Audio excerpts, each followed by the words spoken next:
आज क्या प्रातः क्लास है 23 जुलाई 1968 मंगलवार। उनके बच्चे कभी सन्मुख होते हैं, कभी दूर चले जाते हैं। इसको सन्मुख तो नहीं कहेंगे जब दूर चले जाते हैं, परंतु फिर भी कहेंगे सन्मुख वो ही रहते हैं जो याद करते हैं, क्योंकि याद की यात्रा में ही सब कुछ समाया हुआ है। जो गाया जाता है ना बच्चे, नजर अभी आत्मा की तो नजर जाती है, देह में जाती है अभी परम पिता परमात्मा में,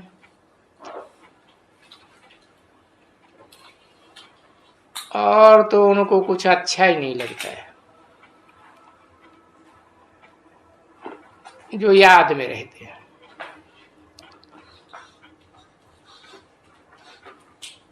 क्योंकि उनको वो याद करने से ये विकर्ण विनाश होने हैं ना।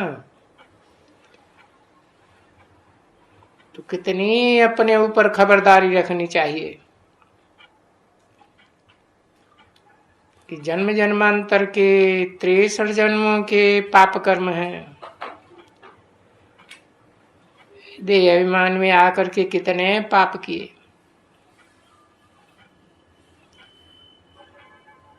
और फिर याद नहीं करेंगे तो माया समझ जाती है कि अभी तो इनका टूटा हुआ योग है। तो माया बहुत खुश होती है, फिर क्या करती है, वो अपने तरफ खींचती है। क्यों? क्योंकि उस तरफ टूटा हुआ है तो अपनी तरफ खींच लेती है, और जब अपनी तरफ खींच लेती है तो जरूर कुछ न कुछ उल्टा सुल्टा हो ही जाता है। तो जैसे कि बाप की निंदा कराते हैं, क्योंकि अभी तो बाप के सिवाय जो ये गाते आते हैं भक्ति मार्ग में, बाबा मेरा तो एक शिव बाबा, मेरा तो एक दूसरा न कोई, गाते हैं ना, मेरे तो गिरधर गोपाल दूसरा न कोई। तभी बाप कहते हैं बच्चे मंजिल बहुत ऊंची है, कहना तो आसान है मेरा तो दूसरा न कोई।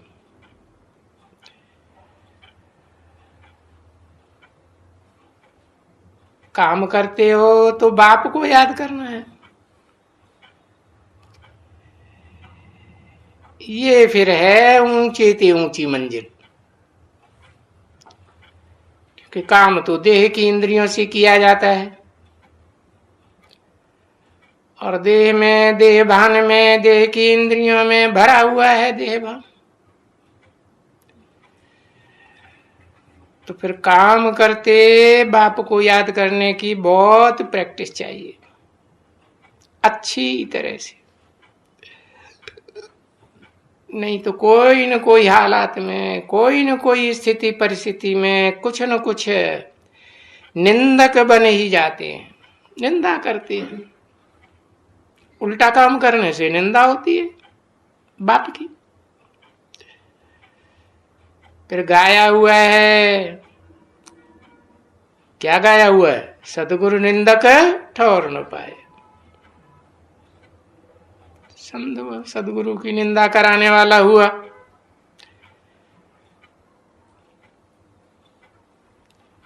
कह देते हैं सदगुरु, समझते थोड़े ही है सच्चा गुरु है।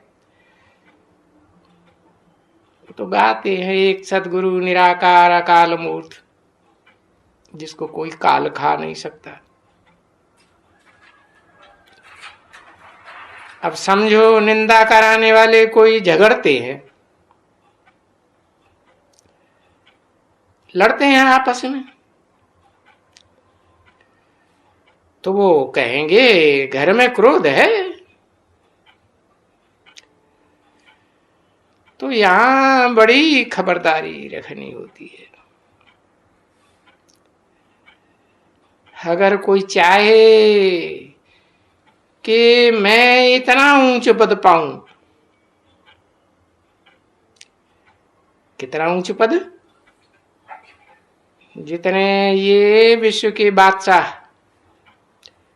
विश्व के मालिक कौन, इन्हें कहते हैं आदि लक्ष्मी नारायण विश्वनाथ।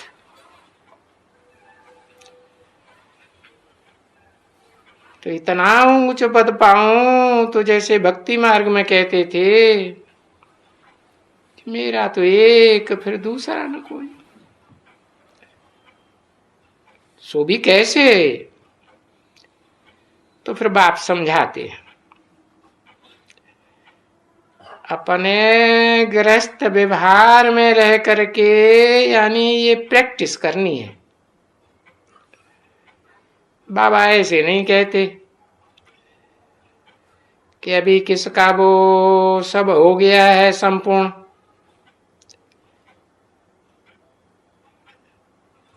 कोशिश समझ करके करनी है, करनी ही चाहिए। कि हम देह अभिमानी बनने से कुछ न कुछ उल्टा काम कर ही देते, और उल्टा काम होता है तो बाप की निंदा कराते हैं।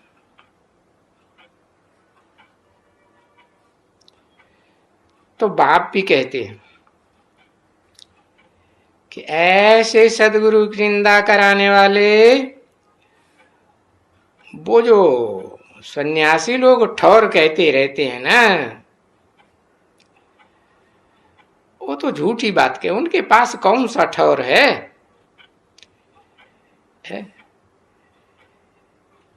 ये तो कहते हैं कि हम नारायण बनेंगे, लक्ष्मी बनेंगे। भाई वो नारायण पद तुमको फिर नहीं मिल सकेगा, निंदा कराते रहेंगे। इसलिए अभी से ही ये पुरुषार्थ करते रहो, क्योंकि इस पुरुषार्थ में करने से तुम बहुत शीतल बन जाओगे। तुम्हारे अंदर में ये जो 5 विकार है ना, इन 5 विकारों में सभी बातें हैं, गंदी संधि वो सब निकल जाएंगी। ऐसे ऐसे याद करने से हर समय बुद्धि में बाप ही बाप, तो बहुत ताकत मिल जाएगी। तो बाप ही बाप को याद करो, और फिर याद करते करते क्या काम भी करते जाना है कर्मेंद्रियों से। ऐसे भी बाबा नहीं कहते हैं कि कर्म न करो, क्योंकि ये है पुरुषोत्तम संगम युग। कलयुग और सतयुग का मेल है ना। सतयुग है नई दुनिया, वहां तो आत्मस्थिति में देही अभिमानी बनकर रहेंगे, और ये है कलयुग, युग ही ऐसा है, संग ही ऐसा है। तो वहां नई दुनिया में तुम जो कर्म करेगा, वो तो कर्म अकर्म हो जाएगा, क्योंकि सदा ही आत्म की स्थिति में रहकर कर्म करेंगे। तो वो यहाँ कलयुगी दुनिया में तो वो बात ही नहीं है। और पिछाड़ी में कलयुग में जो कर्म करते हो वो तो फिर विकर्म ही बन जाएगा, घोर कलयुग। अभी ये है संगम युग। संगम का मतलब नई दुनिया, पुरानी दुनिया, तामसी दुनिया, सात्विक दुनिया, दोनों का मेल है। तो इस संगम युग में सीखना होता है, अच्छा क्या है, बुरा क्या है, सीखना है। और नई दुनिया में जाएंगे तो वहां तो फिर सीखने की कोई बात ही नहीं। तो आत्मिक स्थिति रहने से सब सुधरेले।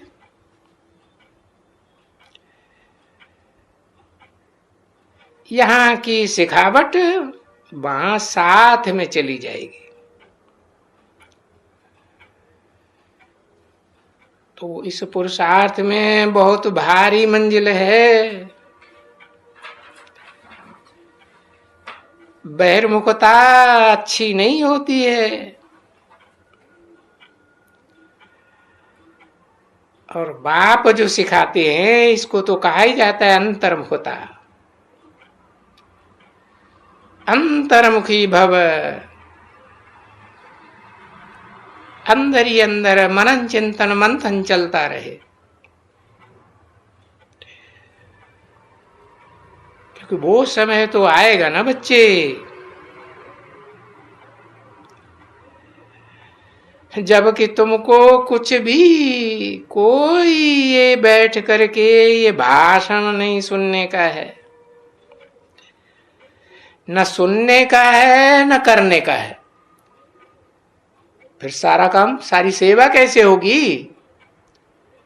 है बस याद की पावर से, मन बुद्धि की पावर से, वाइब्रेशन की पावर से सारी सेवा होगी।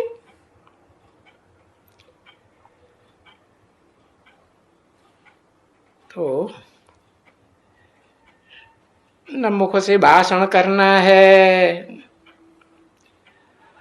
और न किसी का भाषण सुनना है, नहीं। ये अंतर्मुख हो जाएगा। कौन है? कौन? दाढ़ी वाला? अच्छा, ये अंतर्मुख हो जाएगा, हो जाएगा। हाँ, मुकर्रर रथधारी आत्मा जिसमें प्रवेश करती है वो साकार शरीरधारी अंतर्मुख हो जाएगा। मन तुम बच्चे नंबरवार अंतर्मुखी बनेंगे। बस पीछे और कुछ भी नहीं रह जाएगा सिवाय एक बाप के। क्योंकि आए भी थे, ऐसे ही आए थे ना, कोई की भी याद तुमको न थी। जब यहां गर्भ से बाहर निकले तो तुमको मालूम पड़ा ये बाप है। लौकिक बाप का भी बाद में मालूम पड़ा जब गर्भ से बाहर आए। और ये है अलौकिक बाप, पारलौकिक बाप। यहाँ कौन सा गर्भ है? यहाँ है ज्ञान गर्भ। नहीं तो जब तक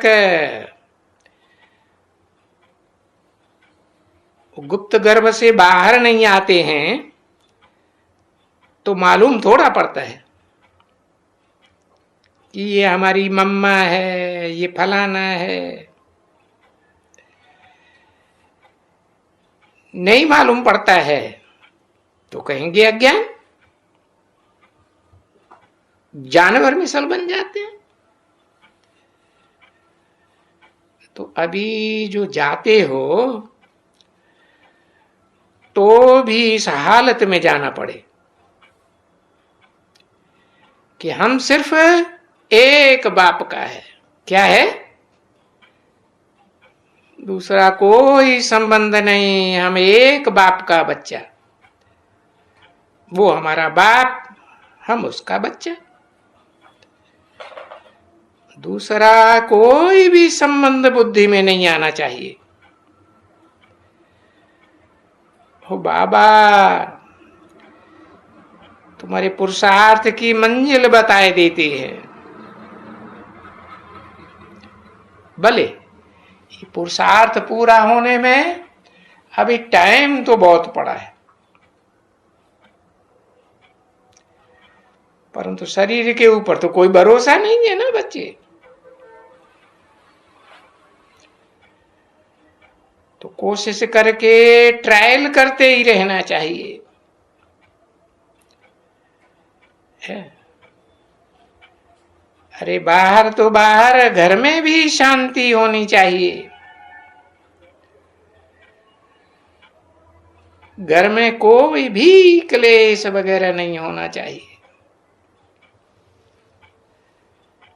न मनसा की वाइब्रेशन में, न वाचा में, न कर्मणा में।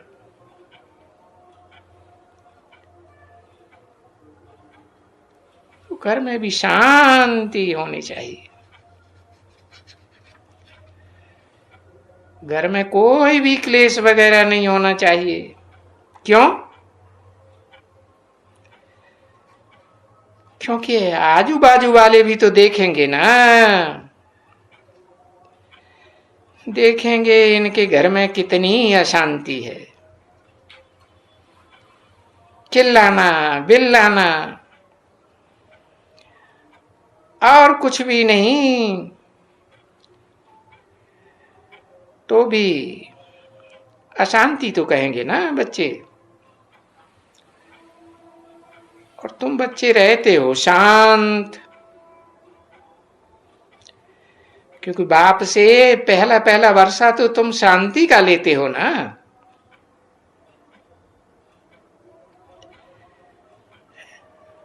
शांति देवा भी गाया हुआ है।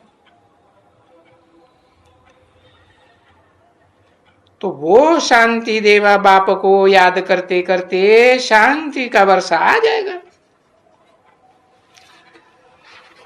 अभी कोई देखेंगे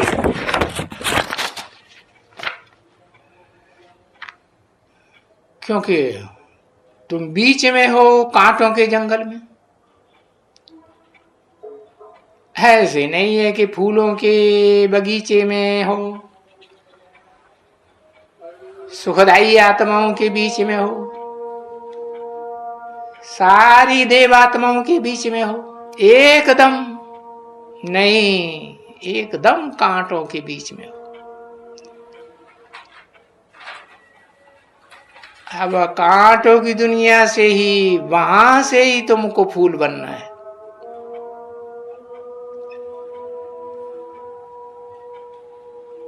23/7/1968 की प्रातः क्लास का दूसरा भी दूसरी लाइन। तो कांटों की तरफ, कांटों की तरफ जाने से, कांटों के साथ रहने से कांटा नहीं बन जाना है। नहीं, जितना जितना बाप को याद करते रहेंगे और बंद रहेंगे, बंद रहेंगे है। वाचा से भी बंद, शांत रहेंगे, वाइब्रेशन में भी शांत। कोई भी कुछ भी उल्टा सुल्टा बोलते हैं तो भी क्या करो, शांत रहो। शांति, क्योंकि है ही आत्मा शांत स्वरूप। तो जब आत्मा अपने स्वधर्म में है, आत्मा का स्वधर्म शांत है ना, तो फिर उनको कुछ होता थोड़े ही है। तो तुम जानते हो कि हमको कहाँ जाना है? हमको जाना है शांति धाम, घर जाना है, आत्माओं के घर, उस अवस्था में जाना है। तो शांति जैसा वो पुरुषार्थ फिर और कोई भी नहीं होता है, क्योंकि बाप भी है शांति का सागर, और वो बाप ही कहते हैं कि मेरे मिसल तुम सबको शांति का सागर बनना चाहिए।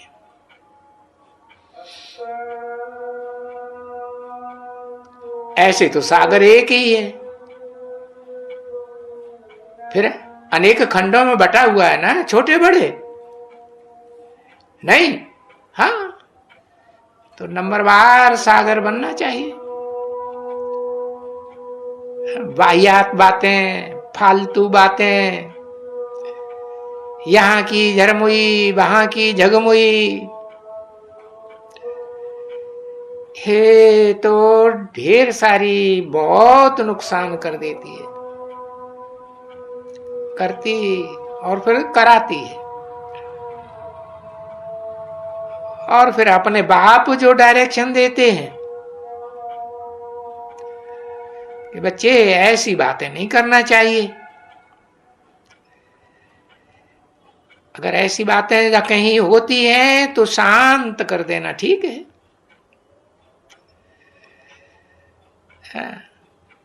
नहीं तो क्या होता है, निंदा कराने के निमित्त बन जाते हो। और बच्चे, शांति में कोई निंदा थोड़ी ही होती है, किसकी भी नहीं निंदा होती है, न शांति में कोई विकर्म होता है। और अपने बाप को याद करते रहो, याद करता रहेगा तो और ही विकर्म विनाश होता रहेगा, है कि शांत में रहने से विकर्म होगा? नहीं होगा। तो जो व्यापारी होते हैं वो ही भला जो अपने विकर्मों का विनाश करते रहे, न खुद अशांत होवे न औरों को अशांत करे। ये सदा याद रख देना, किसी को दुख देना, उससे तो वो आत्मा नाराज होती है, अशांत होती है, समझा ना। और कभी कभी बहुत है जो बाबा को लिखते हैं, बाबा ये बहुत आते हैं, है धम चक्कर मचाने वाले, कितना धम चक्कर मचाए देते हैं। तो बाप उनको लिखते हैं, अरे वो धम चक्कर मचाते हैं तो तुम तो शांति में रहो, क्योंकि शांति और शांति ये दोनों बातों के ऊपर देखो हातिम ताई का किस्सा बनाया हुआ है। वो भी कहते हैं ना, मुख में मुलहरा डाल देते थे। जैसे बाबा ने कहा था ना, एक दो आपस में लड़ती थी तो उनको जाके बताया कि ये लड़ाई झगड़ा होता है, तो बोला अंदर में एक तो ताबीज डाल दियो, और वो ताबीज कभी भी निकालना नहीं चाहिए, तो उसने वो डाल दिया। तो कोई भी कुछ भी उल्टी सीधी बात करे ना, तो ये कर ना सके है? क्योंकि ये ताबीज तो निकालने का नहीं था। तो ये ताबीज सदा मुख में पड़ा रहे, तो बेचारी बोल नहीं सके। तो देखो भक्ति मार्ग में ये ऐसे ऐसे दृष्टांत देते हैं, समझा ना। सो देखो दृष्टांत भी है, क्योंकि बच्चों को शांति रहेगी, और शांति कितना सुख देती है। देखो शांति शांति शांति के लिए बहुत बेचारे धक्के खाते हैं दुनिया में, कितने शहर शहर में कॉन्फ्रेंसेस करते रहते हैं। और ये तो तुम बच्चे जानते हो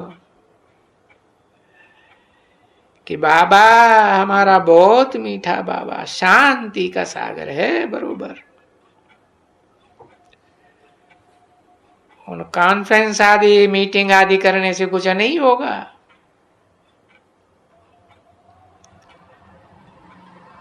तो पुरुषार्थ कराते रहो, कराते रहो। शांति ही विश्व में स्थापन करेगी, शांति की दुनिया, नो अशांति एट ऑल। ये तो जानते हो ना बच्चे, याद करो अपने भविष्य मर्तबे को। जहां नई दुनिया में एक ही धर्म होता है, दूसरा कोई धर्म ही नहीं होता, तो लड़ाई झगड़ा मारा मारी होगी, सवाल ही पैदा नहीं होता। तो देखो उसी को ही शांत कहते हैं, विश्व में शांति।